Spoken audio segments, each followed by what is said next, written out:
Hi friends, welcome back to my channel. If you're new, my name's Amanda. So today's What's for Dinner video is all about those easy casseroles. So you're going to want to stay tuned for these delicious recipes.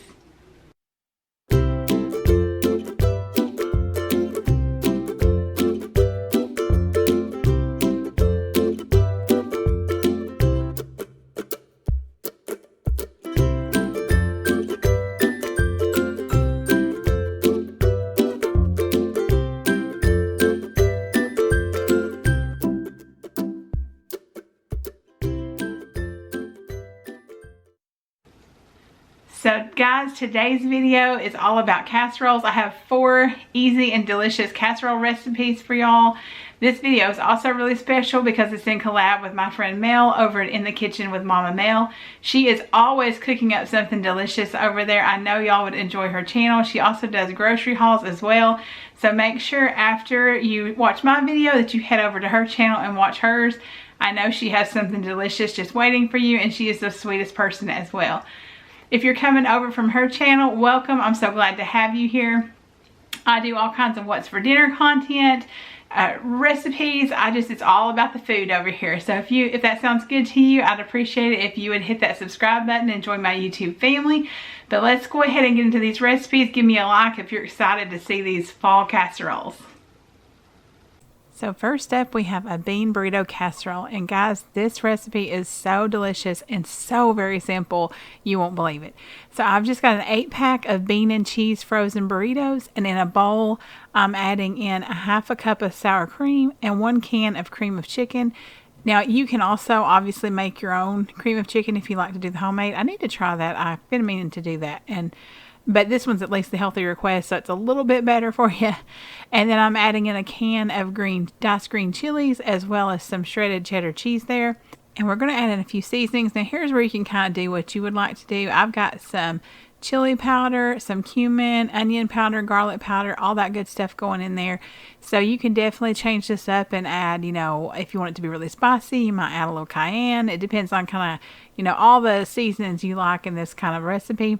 Now, this recipe is actually from my blog, and I will have it linked below, but I will say that on my blog, I used to just make it with 6 burritos, but I went ahead and started kind of using 6 this time, and then I was like, I think that'll be enough sauce for 8, because used to, when the kids were smaller, we didn't need so many, so I thought, I'm just going to go ahead and throw those other 2 on there. That worked perfect, so this was enough sauce for all 8 burritos, so you can use the entire package. You can see me kind of taking some of it over there after I decided I'm going to try 2 more on there, and it worked perfect. Now you could also use any of the other frozen burritos that are out there. We've just always liked the bean and cheese, but they've got all kinds of different flavors, so you could definitely change this up as you would like to and make different twists on it. But here it is after it has baked at 350 degrees for about 25 to 30 minutes. It's all gooey and yummy and cheesy. I definitely can't recommend this recipe enough. It is so very good. And we just made some Mexican rice to serve along with it, and some guacamole and some tomatoes just that we sliced up. So that would be like the perfect accompaniments for us for that. Some sour cream would go good too. So whatever you kind of like with yours. So next up we have a baked spaghetti casserole.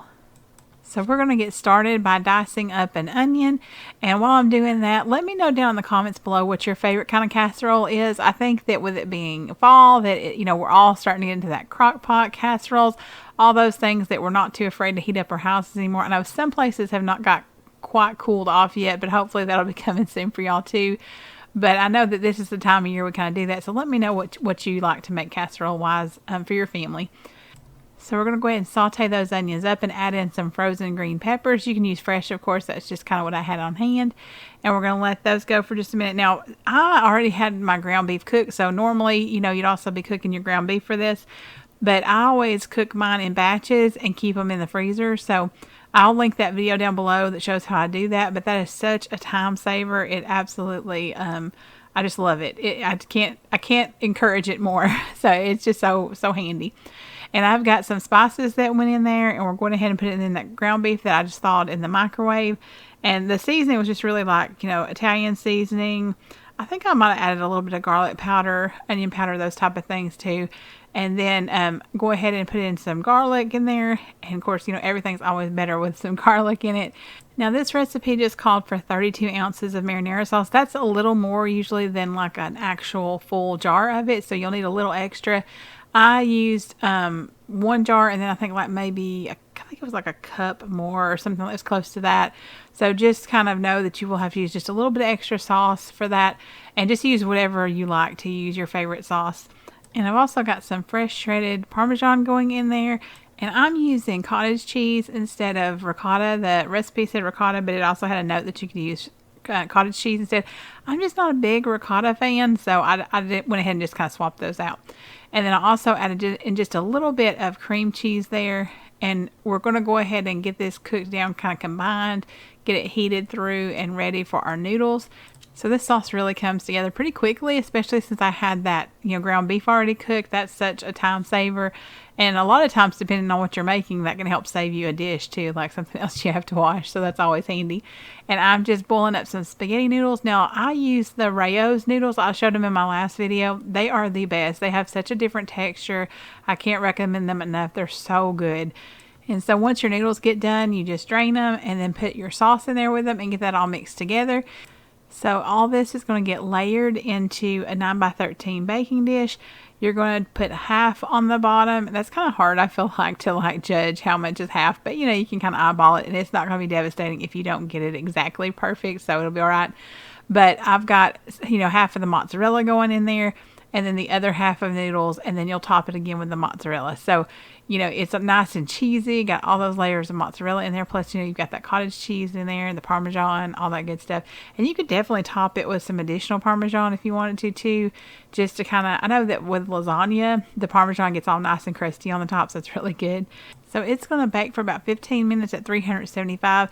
Now, before you bake it, if you needed to make this ahead of time, you would stop right there, and then you could pull it out of the refrigerator and put it, you know, on to bake. Just make sure you let it either come to temperature or put it in a cold oven so that the dish warms up, so you don't get like that, I think it's called thermal shock or something like that. So definitely don't want to break your dish. But we're going to go ahead and make some garlic bread. I've just got some hamburger buns that we had that we needed to get used up. And then I've got some butter that I've softened, as well as some minced garlic and some Italian seasoning. And we're just going to broil that. Just keep a close eye on it, because it will burn on you if you don't watch it. So that's just the biggest thing, is just to keep watching it. So I do want to add that we did enjoy this, but the consensus kind of was, is we felt like it was a lot of trouble just to taste pretty similar to spaghetti. We didn't really felt like it tasted so different than spaghetti does. So I think we'll probably just stick with the regular way. But it was really good. So next up, we have a tuna potato casserole. So for this one, you're going to need scalloped potatoes, a box of those, some tuna, a can of peas, which the only ones we eat is a Lasur, that I just don't like any other peas, but that kind, that's the only kind I like.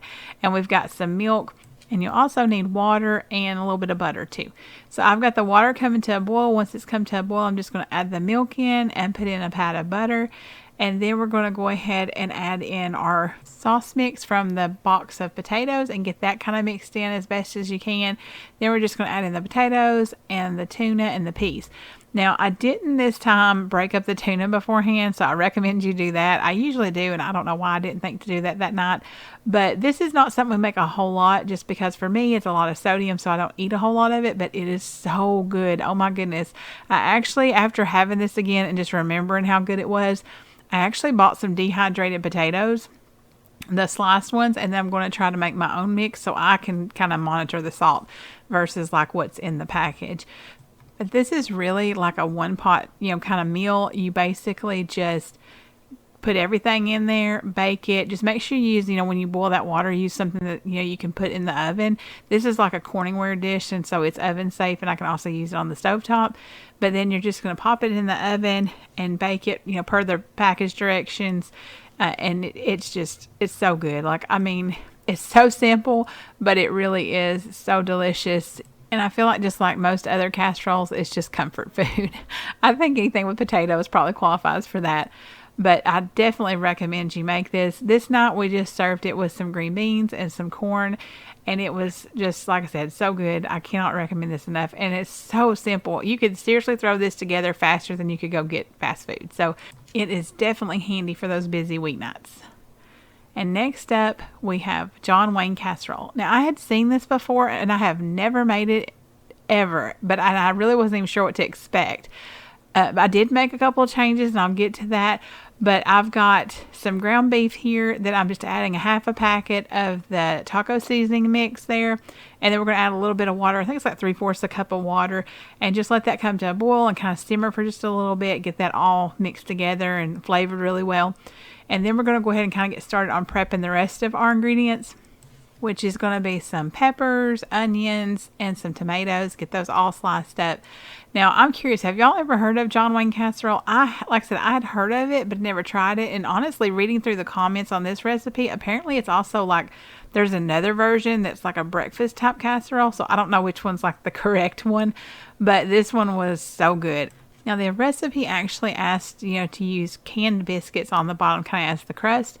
I didn't have any canned biscuits, so I kind of looked through the comments to see like what all people had used and things like that. And some people had said they used tater tots or hash brown patties. Somebody used crescent rolls. Somebody else said they used tortillas. So there was like lots of different variations. So I thought, okay, I should be able to play with this a little. So I decided to actually use some tater tots. I thought that might be good. I also think that probably as long as the tortillas didn't get too soggy, I think that would be really good. And I'm sure crescent rolls would be good too. So I ended up just microwaving some tater tots so that I could kind of press them down and make a crust. I didn't really want them to be like sticking up. I kind of really wanted it to form almost like a crust, and that worked really well. I think that hash brown patties would be much easier, of course, because you could just throw them in frozen without the extra step of microwaving them, but that worked, just fine for me. And then I've got in this bowl, I've got some shredded Colby Jack cheese, and then I'm adding some sour cream. I'm also going to be adding some mayonnaise to it. And then we're going to also put in half of our sliced onions into here. And this is going to kind of make a mixture. Now, I messed up. I swear, I've told y'all before, I'm horrible about reading recipes all the way through. And so I accidentally put this layer, because you layer the ingredients, I put it on too early. It worked out fine, though, so don't worry if you mess up like I did.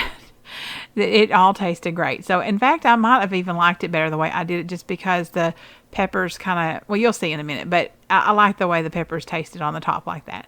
So once we got that combined, we're just checking on our beef, and that's done. And so we're going to go ahead and put that on top of our tater tots and get a nice even layer of that. Then once we get that spread out, we're going to go ahead and start kind of layering our ingredients. Now, the other part I skipped was noticing that apparently you're supposed to saute the peppers as well as the onions. So, or the other half that we didn't put in the mixture. So what I would do next time is probably just use a skillet to make the taco meat instead. That way I only had one dish. So just be mindful of all that. I really need to get better about reading it all the way through. You would think I would learn by now, but I still haven't. So we've got our tomatoes on there. We're going to go ahead and add that, sour cream mixture. And, actually I also feel like it would spread easier here on top of the tomatoes than it would the peppers. So I still feel like next time when I make it, I think I want to do the same thing, honestly, because I feel like the way I did it, it would be a little easier. I feel like if you've got all those peppers laying there, it's going to be really hard to spread that. But obviously, everybody usually probably, makes it the right way and it doesn't mess up. So I'm sure it works out fine. But to me, that was probably a little easier. So I'm just sauteing these peppers and onions, and I went ahead and decided to add a few spices to it, just like some chili powder, garlic powder, onion powder, a little coriander, things like that. So definitely feel free to add whatever you like here, but I felt like I didn't want them to just be plain, especially since they weren't going to be covered by the creamy mixture now. They were going to be on the top. And so that worked out really well. It tasted really good. And I love sauteed onions and peppers. I don't know about y'all, but they're so good to me. I think they just add a lot of flavor. But now, since I did not do it the correct way, what I decided to do was to bake it without the cheese on it for about 20-25 minutes, and then top it with the cheese and bake it for another 10 minutes, and then just basically until the cheese all melted and to your liking. And that worked out perfect. And if you see what I'm saying, like the way the peppers were on top instead of getting buried by the creamy mixture, I felt like they really retained that crunch because I didn't saute them for very long. So I actually think that when I make this again, it's going to be this way, not the way the recipe was written.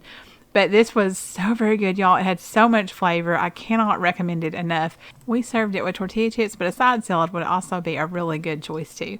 Thank y'all so much for joining me today. I hope you've enjoyed this video. If you have, I'd appreciate it if you give me a thumbs up. Make sure you go check out Mel's video. She is going to have something delicious for you. I just know it. She's always cooking up something amazing. I hope you each have a blessed day wherever you are, and I'll see you in the next one.